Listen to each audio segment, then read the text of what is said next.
नमस्कार। तीक्ष्ण दृष्टिर एथर प्रमुख खबर को आपण को स्वागत। तेल बढ़ेला सरकार को चिंता।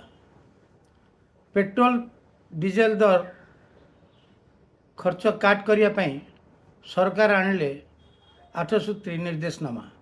भर्चुआल मोड्रे हेब सरकारी बैठक। जून 1 ठारू सरकारी कार्यालय पई किणा हेब बैटरी गाड़ी। टूर जीवा आसिया पई बस किंबा ट्रेन व्यवहार करा जिवो। बहुल परिमाणर सरकारी कर्मचारी रहुथिया स्थानरू ऑफिस जीवा आसिया करिया पई जोगाई दिया जिवो वैद्युतिक यान व्यवस्था। वरिष्ठ अधिकारी माने निज निज कार पुलिंग करी ऑफिस आसिया पई कुआ जायछि। ऑफिस गाड़ी मानकरे व्यवहृत होउथिबा पेट्रोल डीजेल 10% कमा जिवो।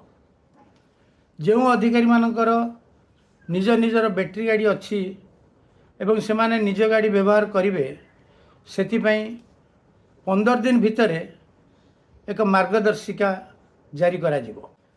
राज्य रे जेपरि नक्सल दमन करा जाउछि सेहीपरि बाली माफिया मानकु दमन करिया पाई मुख्यमंत्री पुलिस विभाग को निर्देश देइछन्ति।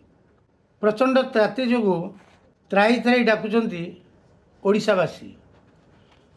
झारसुगुड़ा सहर 46 डिग्री ऊपर थिया बेले प्राय 14 रु ऊर्ध्व सहर 44 डिग्री ऊपर तापमात्रा अच्छी।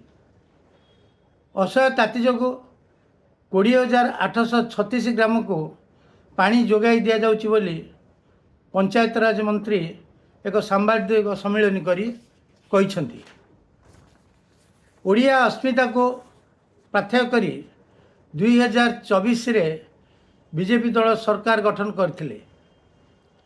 एबे 2 वर्षर पूर्ति पालन करने को जाउथिया बेले भारतीय मजदूर संघर शताधिक कर्मी पीवा पानी उपरे प्रश्नवाची लगाई बीजेपी सरकार को समालोचना करछन्ती एवं तांका ओडिया अस्मिता कौन चुलिकी गला बोली प्रश्न मध्य करी आंदोलन जारी रखछन्ती। मुख्यमंत्री राज्य कर्मचारी महंगा भत्ता 2% वृद्धि करछन्ती, जहाको मिसाई 58% रु वृद्धि पाई 60 रे पहुंची। उच्च शिक्षा विभाग कड़ा चेतावनी। विश्वविद्यालय रे बंद हेब बेआईन नियुक्ति। बापर मद छड़ाई न पारिबारु शेष रे शव पाल्टिला शिव। शिवंक बलिदान समस्त मद्यप बापा मानकु एक शिक्षा। दिनकु दिन बालीपाटना अंचल में बढ़ी चली निशा बेपारी प्रादुर्भाव। गोटे पटे मुंड गड़ुथिया बेले अन्य पटे खुलाम खुला निशा बेपार चली देखा मिलूँ। एटी पुलिस और अपराधींकर मधुचंद्रिका अच्छी बोली साधारण रे चर्चा होची। भारत में एबे भी अनेक ग्राम अच्छी जोटी वर्ष वर्ष धरी लोक माने शाकाहारी जीवन यापन करुछंती।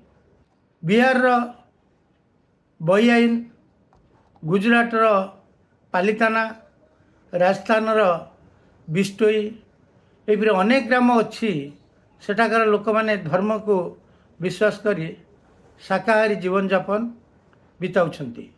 नमस्कार रहूची। आशा करुची सब्सक्राइब, शेयर और लाइक करने को भूलिएनी।